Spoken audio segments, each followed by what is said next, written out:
আপনার low pressure?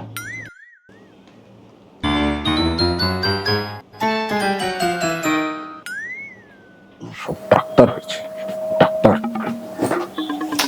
বুঝেছো, doctor আর উকিলদের একটা মানে প্রফেশনাল এথিক্স থাকে। হ্যাঁ, বুঝলে তো, রুগীর আর ক্লায়েন্টের কথা সবাইকে বলা যায় না। ইলিশের সাথে ডাক্তারিকে কিন্তু গুলিয়ে ফেললে হবে না, দুটো ব্যাপার, সাবজেক্ট পুরো আলাদা। ওরে বাবা, দুশ্চিন্তার কিছু নেই, ভয়েরও কিছু নেই, কিন্তু ব্যাপারটা সিরিয়াস তো, তাই 72 ঘন্টা বেড রেস্টটা খুব দরকার। আপনাকেও এটাই বলতে বলেছে তো?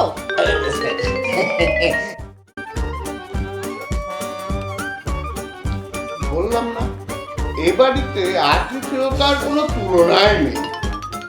মুখার্জিদের অদ্ভুত বাড়ি, মুখার্জিদের অদ্ভুত বাড়ি।